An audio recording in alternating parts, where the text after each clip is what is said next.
کو دیکھ کے یہ نعرہ بلند کیا تھا، ہندوستان نہیں چاہیے، ہم دو قومیں الگ الگ ہیں، ہمارا جو ہے وہ دین اسلام ہے، بنیاد لا الہ الا اللہ ہے، ہمیں پاک ملک چاہیے، پاک سرزمین شاد باد،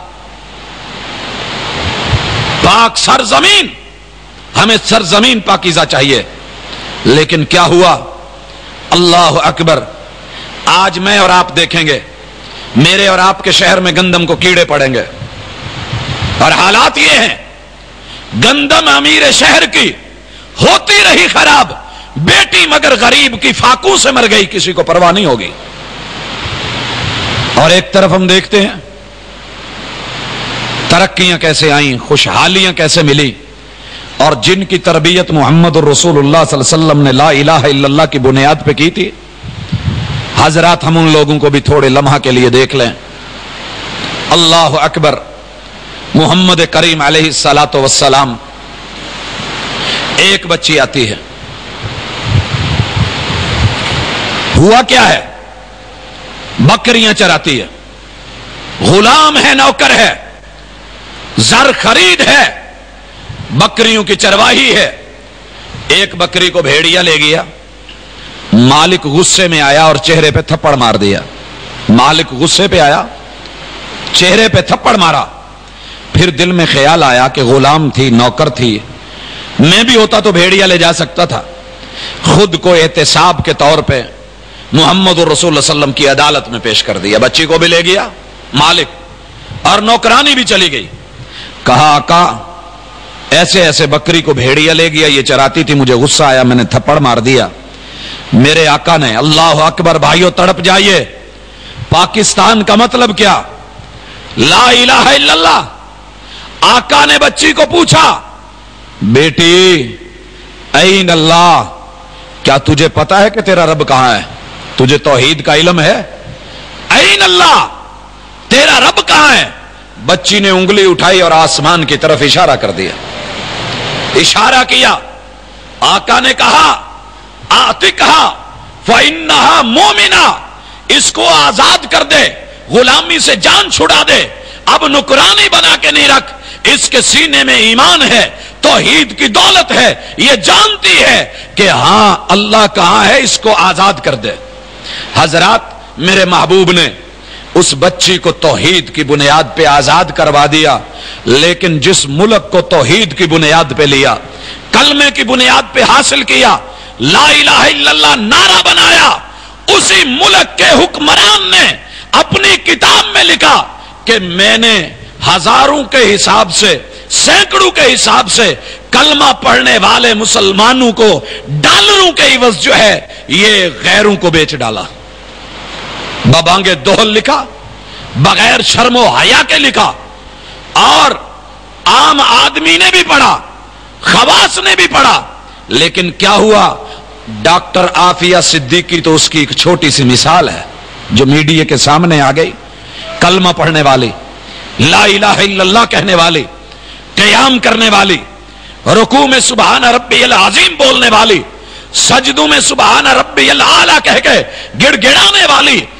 تشہد میں بیٹھ کے التحیات للہ والصلوات والطیبات بولنے والی، السلام علیکہ ایھا النبی کہنے والی، اللہم صلی علی محمد درود پڑھنے والی، ربنا آتنا فی الدنیا حسنہ کہنے والی۔ حضرات اس کو ہم نے ڈالروں اور ریالوں کے عوض میں بیچ ڈالا۔ پاکستان کا مطلب کیا؟ لا الہ الا اللہ، یہی توحید تھی، یہی بیس تھی جس کے لیے حاصل کیا تھا۔ ہم نے کچھ سوچا ہی نہیں، ہم اپنی ذات کے مقاصد کے لیے تو گھیراؤ پہ اتر آئے، جلاؤ پتھراؤ پہ آ گئے، جی ٹی روڈیں ہم نے بلاک کر لی، لیکن جو بیس تھی ہم نے اس کو کبھی سمجھنے کی کوشش نہیں کی۔ 4 دن میری گھر کی بنیادوں میں پانی رہ جائے، بلدیہ والے ان گندے گٹروں کو بند نہ کریں، یہ سیوریج کا سسٹم صحیح نہ کریں، میری لاکھوں کروڑوں کی کوٹھی ڈوبتی دکھے گی، میں احتجاج کروں گا، میں فون کروں گا، میں لوگوں کو لے کے جاؤں گا، میں باتیں کروں گا، میں کسی M N A M P A کے دروازے پہ دستک دوں گا، میں کسی سابق ناظم کو ساتھ لے کے جاؤں گا، میں حکمران بالا تک اپنی جو ہے فریاد پہنچاؤں گا کہ میرے گھر کی بنیادیں خراب ہو رہی ہیں، میری بلڈنگ کو نقصان ہو رہا ہے۔ حضرات پورے ملک عزیز کے اندر کلمہ پڑھنے والوں نے کلمہ تو پڑھا، کیا کسی نے اس لیے احتجاج کیا کہ پاکستان کی بنیادیں ختم ہو رہی ہیں، ڈھیلی ہو رہی ہیں، اللہ کی توحید کے پرخچے اڑ رہے ہیں، اور یہاں پہ جن مقصدوں کے لیے 33 کروڑ الہوں کو ہم نے چھوڑا تھا کہ یہاں کہیں پر کوئی ہے، کہیں کسی کی جے ہے، کہیں کوئی رام ہے، کہیں کوئی آستانہ ہے، کہیں کوئی مندر ہے، کہیں کچھ ہے، کہیں کچھ ہے، ہمیں ایک ایسا علاقہ چاہیے، خطہ چاہیے جہاں اللہ کے گھر ہوں، جہاں مسجدیں ہوں، جہاں رب کے در ہوں اور ہمارے سر ہوں، کچھ اور نہیں ہوگا، لا الہ الا اللہ۔ کیا ہم نے اپنے ملک میں آ کے کبھی احتجاج کیا کہ یہاں شرک کے گٹر کھلے ہوئے، بدعات جو ہے اس کا سیوریج سسٹم اس نے تباہ و برباد کر دیا، اور خرافات، رسوم و رواج، ہم وہ ساری چیزیں گندگیاں لے کے ساتھ آئے، زبان سے لا الہ الا اللہ کہتے رہے، اور اقبال تڑپ اٹھا، زبان سے کہہ بھی دیا لا الہ تو کیا حاصل، زبان سے کہہ بھی دیا لا الہ تو کیا حاصل، دل و نگاہ گر مسلمان نہیں تو کچھ بھی نہیں۔ بھائیوں، میں اپنی گفتگو کو اختتام کی طرف کتاب اللہ کے سوالوں کے حوالے سے، جو لا الہ الا اللہ کہ یہ لا الہ کا معنی کیا تھا اور ہم نے اس کو کس حد تک سمجھا اور لیا ہے، شاید اللہ میرے کسی ایک مسلمان بھائی کو سمجھ دے دے۔ حق تو یہ بنتا ہے کہ 6:15 بجے ٹھیک جیسے لکھا ہوا ہے میں اپنی گفتگو ختم کر دوں، تاکہ لوگوں کو یہ احساس اور ادراک رہے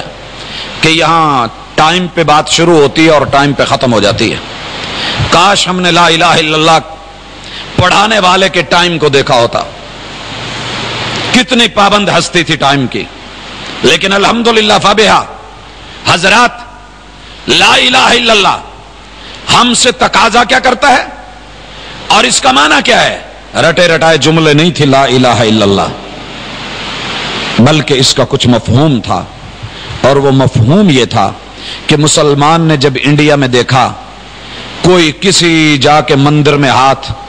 کوئی کہیں گھنٹا بجا رہا ہے، کوئی ٹل بجا رہا ہے، کوئی کسی مورتی کے سامنے، کسی دیوی کے سامنے، کہیں سرسوتی کے سامنے،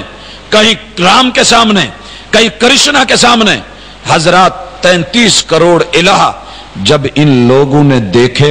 تو ہمارے آباء و اجداد کی روح تڑپ اٹھی کہ ہماری جب نئی پود، نئی نسل آئے گی تو وہ بھی رام بھلی کرے کرتے دکھیں گے،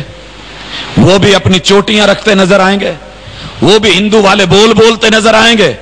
ان کو الگ گھر دیں، اس گھر کے اندر ان کی تربیت کلمے کی بنیاد پہ کریں، لیکن نہ ہو سکی۔ شاید اللہ کسی کا دل بدل دے۔ یہ میں سوالات اس لیے کر رہا ہوں، کل جمعے کے اندر جب فارغ ہوئے تو سوال و جواب کی نشست میں ایک شخص آ کر کے بیٹھا، آنکھیں سرخ ہیں اور بڑے عجیب و غریب طریقے سے دیکھ رہا ہے۔ اس کے بعد اس نے جب لوگ تھوڑے کم ہوئے تو کہنے لگا میں نے آپ سے ایک سوال کرنا ہے۔ میں نے کہا جی کہیے۔ کہا جی میں نے پچھلا جمعہ سنا، مجھے شک پڑا کہ آپ نے کہا کہ رطب سے، تازی کھجور سے روزہ کھولیے، اگر وہ نہیں ملتی تو آپ خشک کھجور سے نہیں کھول سکتے۔ میں نے کہا کہ بھائی ایسے نہیں ہے، محبوب کی سنت ہے کہ تازہ کھجور اگر نہیں ملتی تو خشک، اور اگر نہیں ملتی تو پانی۔ پھر اس شخص نے اپنا تعارف کروایا اور کہنے لگا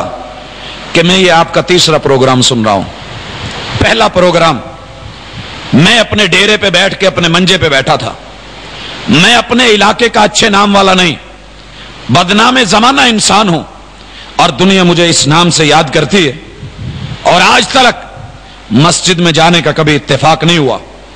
اور میں نے اپنا کاروان، جب یہ بات سن رہا تھا، کاروان میں نے 7 شریف لال جھنڈے لگا کے بھیجا ہوا تھا۔ اور حضرات اللہ کا شکر ہے میرے مالک، جب دل بدلنے پہ آئیں، کسی کو یو ٹرن دینے پہ آئیں، تو اتنے بگڑے ہوئے شرابی اور کبابیوں کو رب بدل کر کے رکھ دے،